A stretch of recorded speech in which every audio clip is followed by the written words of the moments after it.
Hey, it's Andrew back here at BTORange in Conroe, Texas, and I've been threatening to do some video on the Browning Auto 5 for some time. So we got a couple of really cool representative examples of the 12 gauge.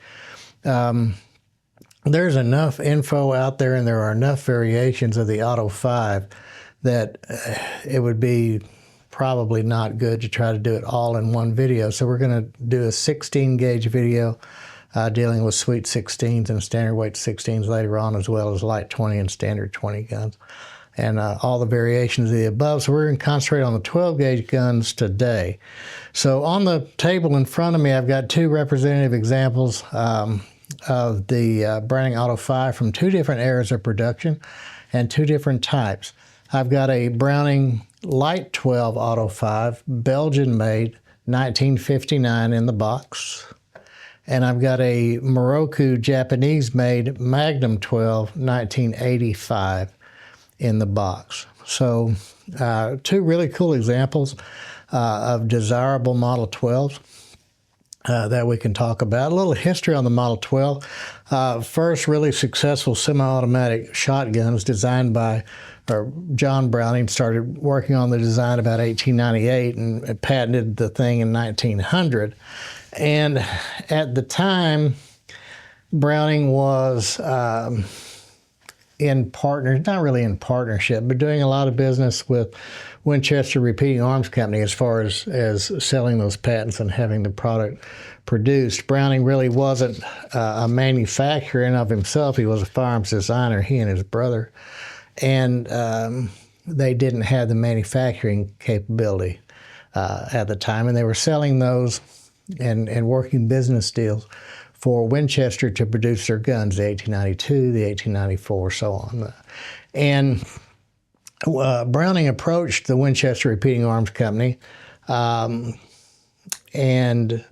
they really weren't all that interested because of some issues they'd had with the 1893 pump shotgun that had to be redesigned slightly to become the 1897 and all the production costs available with that. Plus, they weren't super happy with the royalty situation that Browning wanted. So they couldn't make medicine on that deal, so Browning decided to sell the rights to produce a gun to Remington. So he goes to Remington. And as the story goes, the president of Remington Farms at the time was a man named Marcellus Hartley, and while John Browning was waiting to talk to Mr. Hartley, allegedly in the waiting room of Hartley's office, Hartley dies of a heart attack. And that throws everything into chaos. So Browning had an ace in his sleeve. He had a business arrangement with Fabrique Nationale in Belgium, producing pistols under the Browning patent for a little while. So he broached this shotgun to Fabrique Nationale, and the Belgian Browning Auto 5 was born. It was simply called the automatic shotgun. It wasn't called the Auto 5 for some time, but we see the gun start showing up in 1903, and it was in production all the way through 1998. So it had a really, really long production run. And now there is it's not called an Auto 5, it's called an A5 now, but it's a completely different action, completely different shotgun. It's really apples and oranges. The name is similar, but not the same even, but it's a completely different gun, different than this completely. So, anyway, they also licensed, or Browning also licensed Remington to produce the gun as the Model 11, and Remington produced that from 1905 through about 1947 as the Remington Model 11. The difference is there's no magazine cutoff on that Remington gun that there is on the FN gun. And also Savage. Savage also produced their Model 720, 745, 755, those kind of things from 1930 through about 1949.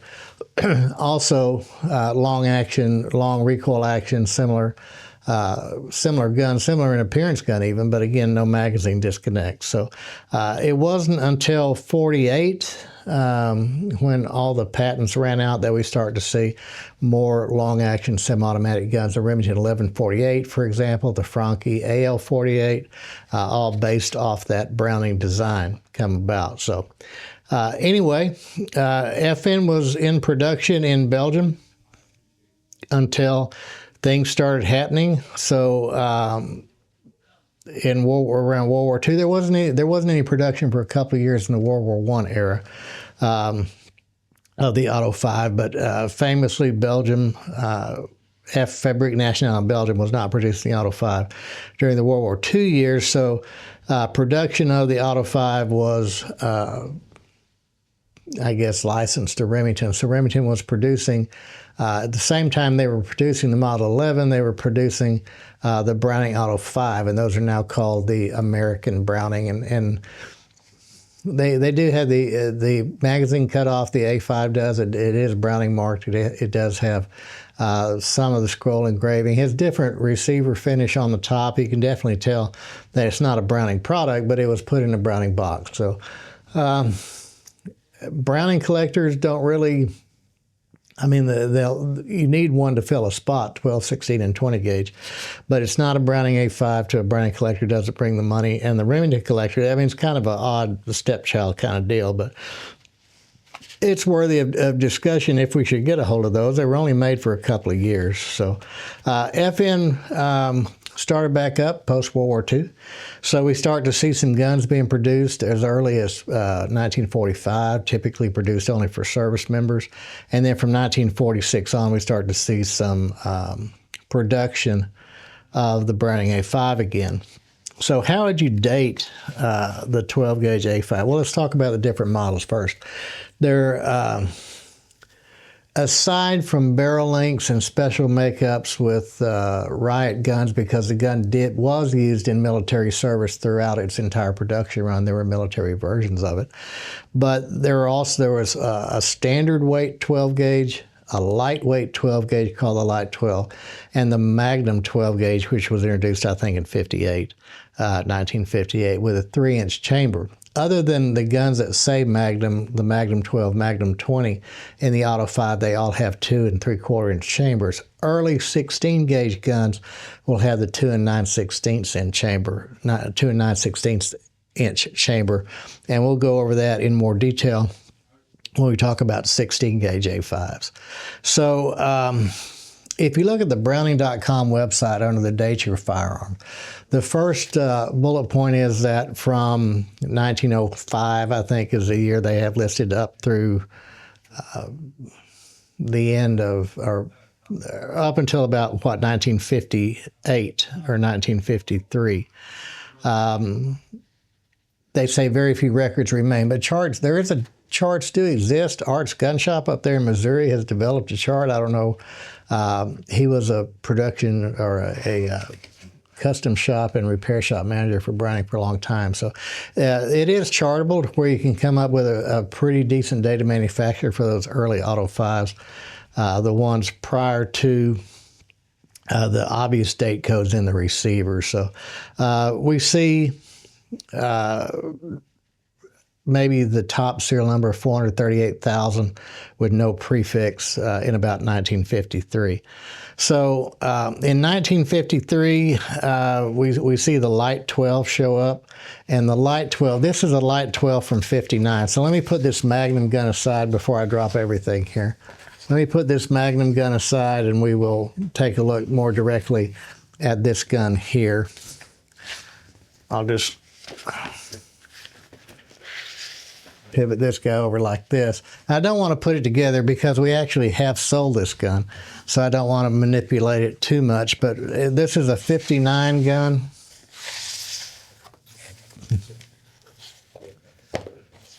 And we see that it is marked on the receiver Light 12. So the Light 12 guns will be marked as such. The standard 12 guns are not marked standard 12. They just don't have that marking whatsoever, but the Light 12 does have the marking in it. Light 12, we do have some lightning holes inside the stock here. And we do have these holes drilled through the barrel ring on this particular Light 12 shotgun. And this was an interesting pickup. Obviously, it's in the box. We have the hunting tips brochure that came with it from Ford. We do have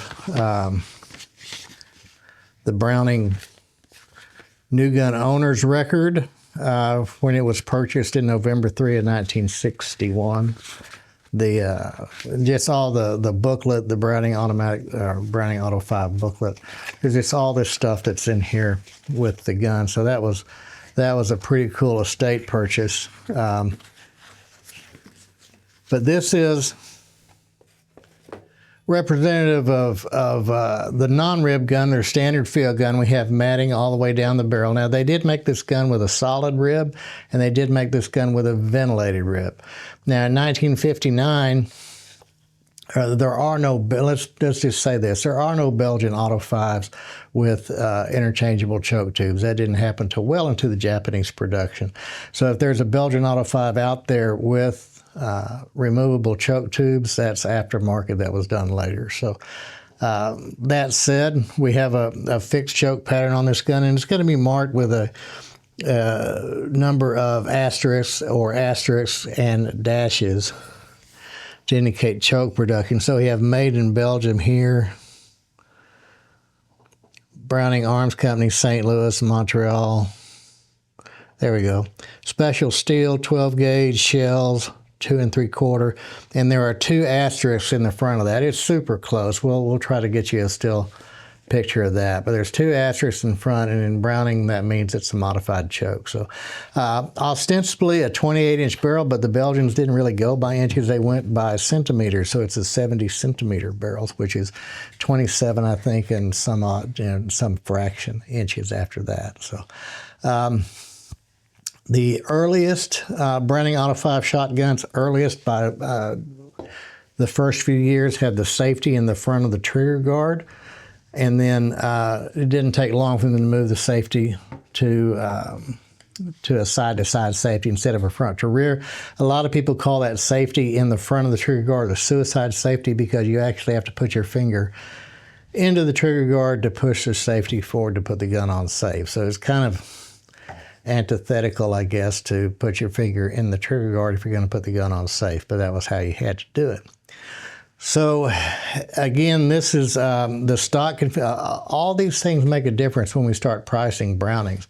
The configuration of the stock, for instance, the round knob. This is a round knob stock called a round knob. The square knob is exactly that, the more traditional square pistol grip stock.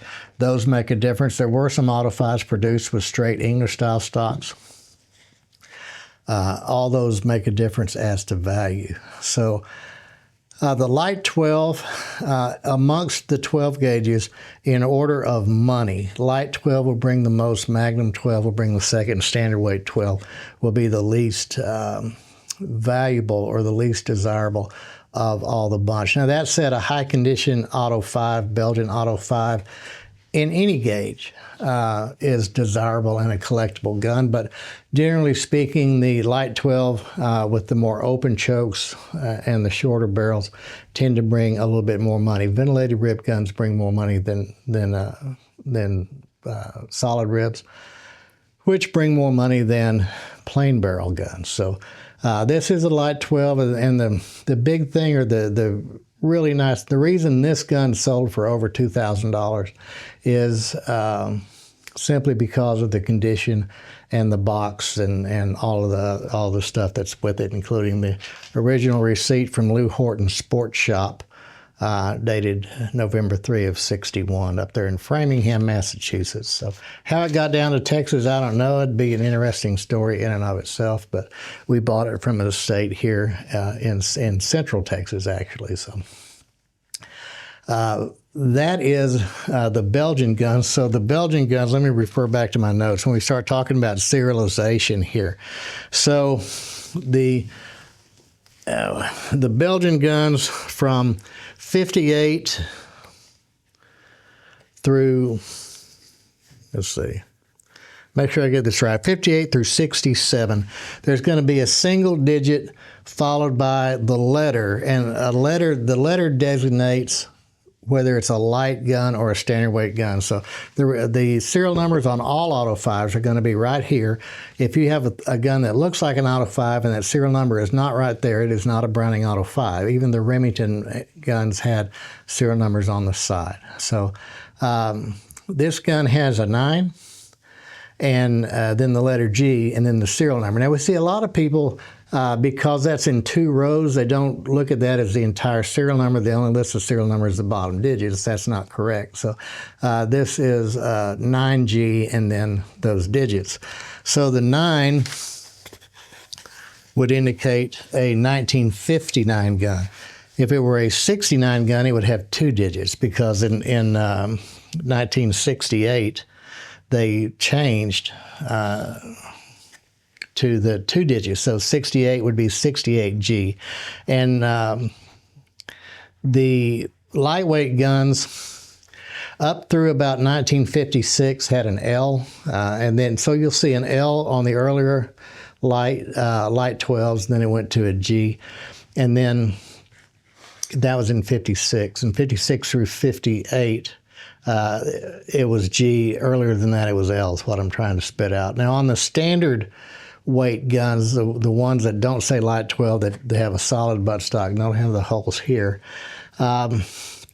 their letters were different. So on the standard weight guns, they were either H or M, and they followed the same numbering thing. So up until 56, they were H, and then 56 through 58, you see an M. So you would see the standard 12 discontinues in 1970. After 1970, all the way through 76, it was light 12s and Magnum 12s, no standard 12s. So at that time, from 1968 through 1976, which was the end of Belgian production, you see 2 digits followed by the letter, and then the number of sequential digits after that. So say you'd see 72G, that would be a light 12 manufactured in 1972. So, and that brings us to, and we've discussed it before with Browning, the saltwood issue in the 68 through 71-ish era is very definitely something to look out for, because Auto 5s did suffer from that saltwood problem. And just to recap that, during that time frame, Browning was having trouble, and other manufacturers were having trouble getting enough kiln-dried wood blanks to make stocks.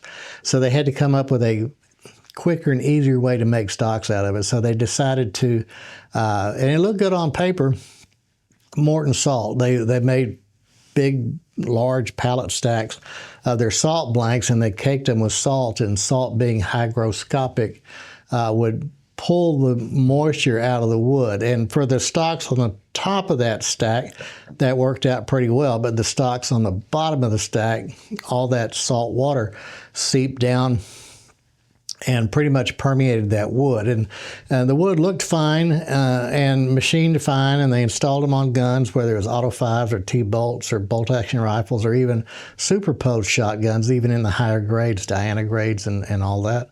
And after time, after the guns were assembled in the hands of the buyer, they would get exposed to moisture again from hunting or from whatever, and then that would start to rust underneath the wood, and you would see the rust start to blossom. You could actually see rust start to blossom up where the wood meets the metal. And so Browning Auto 5s during that time range, regardless of gauge, regardless of grade, regardless of anything else, you definitely need to check for saltwood, pull that buttstock off. Probably the easiest test is to pull a butt plate screw out and see if those screw threads are rusted. So that would be the first thing I would look at. There is a definitive chemical test involving silver nitrate. You remove the butt plate or butt pad, scrape the finish away, put a drop of silver nitrate on there, and if that turns color, then it's definitively saltwood. But you can tell otherwise by just, if you can pull the stock off and look at the tangs underneath the wood, or pull the butt plate screw or butt pad screw and check for the wood, check for the rust there. So anyway, that's the Belgian gun. And let's talk about what happened after 76. So in 76, we go to Japan. There were no standard 12s. There were Magnum 12s. There were light 12s. This is a Magnum 12. So The Magnum 12s, real quick, from when it was introduced in 1958, the Belgian guns from 58 through 76, their serial number letter was V, like in Victor. So that would be indicative of a Magnum 12 receiver. And on the Magnum 12s, like you see on this gun, it says Magnum 12 on the opposite the ejection port on the other side of the receiver. So let's put this guy back up. So we'll be shipping it out to its new owner here pretty shortly.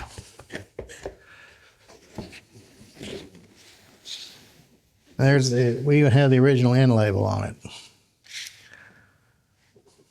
That was you don't really find these that often anymore, but they're there. So this is a Japanese gun. This is 1985 production. We'll talk about how to date it because it's dated somewhat differently. So on this gun, the Magnum 12s had a pad.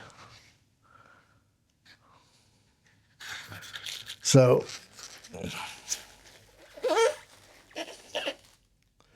we have the Magnum 12 on the receiver here on the side, and then now on the bottom on this serial number, it is completely different. It's a long series of digits, and there's 2 letters interposed in that serial number.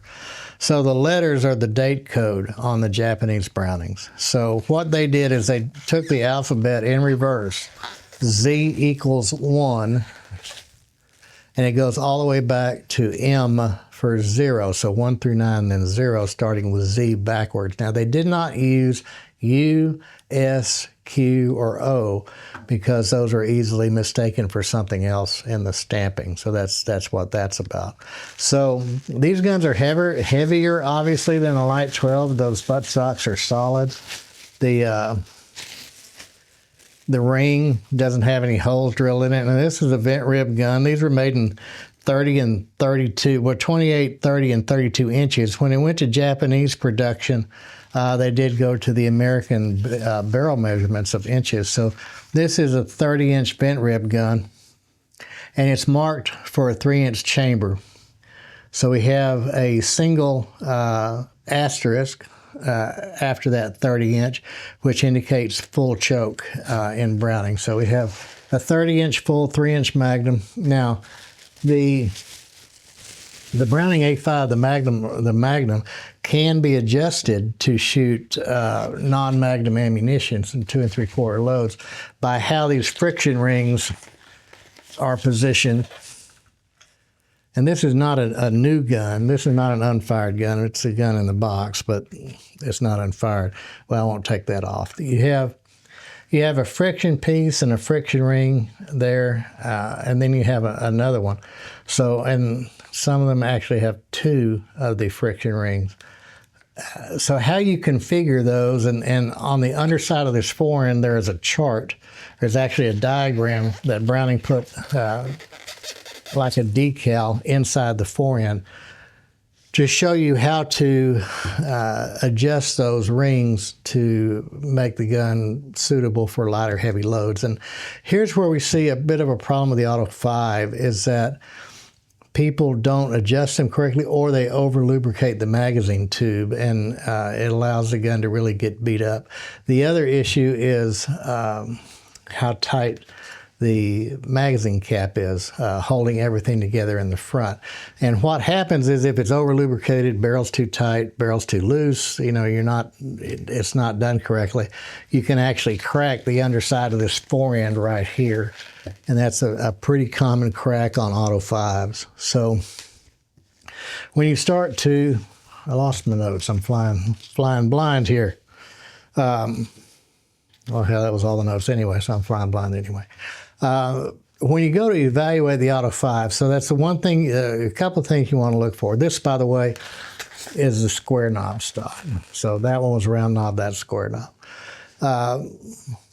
Obviously, the 3 things we always talk about: originality, scarcity, condition, right? So we see a lot of Auto 5s with cut stocks, with non-Browning pads. The butt plates are cracked or missing if that's the original FN butt plate. So that's a pretty decent detractor. Watch for cracks in the wood, especially right here underneath the forearm. That's a common place for that crack to be.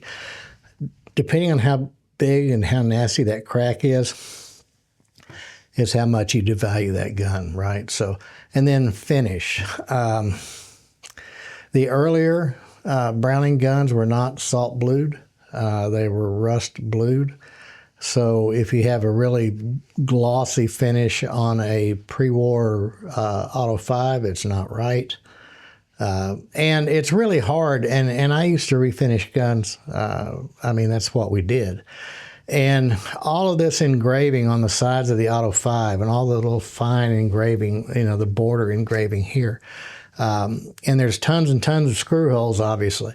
So it is very difficult to re-blue one of these receivers without losing definition in that engraving. So be cautious when you're looking at a high condition, what looks like a high condition Auto 5.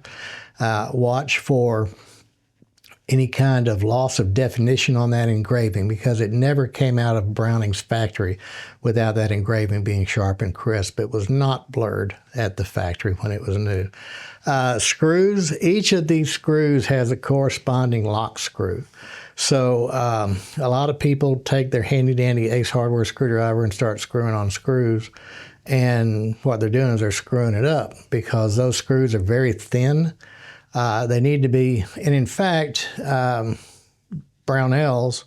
I don't know if they still do or not, but they used to sell a special set of bits specifically for the A5 because the screw slots are so small. I have a set that I've had for years and years, and that's what we use to take apart Auto 5s with, because it's so important for those screwdrivers to fit those screw slots when you start wrenching on these guns. So that said, that's the big yeehaw. The barrels are interchangeable, and the barrels are not numbered to the guns. The barrels have the Belgian barrels especially have proof marks and all that will go on the guns. Will a Belgian barrel fit on a Japanese gun, or will a Japanese gun fit on a Belgian receiver? Probably. Not always. There may be some fitting involved, but probably. There's a lot of parts interchangeability, and there's a lot of parts that don't interchange. The carrier system, they went from a one-piece carrier to a two-piece carrier in the 50s for this, maybe earlier than that, for the speed load process for the A5. I'd have to look up the year for that to determine whether a two-piece or a one-piece carrier would be correct for a given year model, but that information is out there as well. So originality is huge. Brownings in general are collected. Auto 5s are collected fairly heavily, particularly the Belgian guns. But now, this gun here, this is a Japanese A5 in high condition, obviously, with the box. This gun is going to, I would imagine this gun is going to be in the $1,500 range at sale. So they're significant. The standard weight guns in the Belgians typically bring probably 15 to 20% less than a light 12. And the Magnum 12 kind of fits in between. And it all depends on condition, and rarity. A 32-inch Magnum 12 is kind of a rare beast. So you have to take the totality of the circumstance together and look and see where that gun's going to be. So again, not trying to be an all-encompassing treatise on Browning A5. I don't think that's possible in a YouTube, at least, in just one YouTube video for sure. So when we get a 20 gauge in and then a 16 gauge in, we'll do videos on those particular gauges. They did not make it in 28 gauge, did not make it in 410 or 10 gauge. That would have been a beast, but they didn't make those at all. So, and then anyway, we've done a take-apart video. I think we've done a gunsmithing video on the Auto 5 sometime last year, I think. So that may be worth going back to take a look at, because there's a lot of information in that video also. So Browning Auto 5, just an intro, if you will. There'll be more. Stay tuned for more Auto 5 stuff as we get other pieces. If you like what we're doing, hit that like button, hit that subscribe button, hit that little bell thing. We try to push out videos every week as we get cool stuff to talk about. Off the top of my head, I know I've got A nice little 1914 DWM Luger, Imperial Luger over there. I've got some engraved llama pistols over there that are worth talking about. So we'll get all that stuff put together and try to get some more videos out. We may do some more this week. So anyway, thanks so much for watching, and we'll see you next time.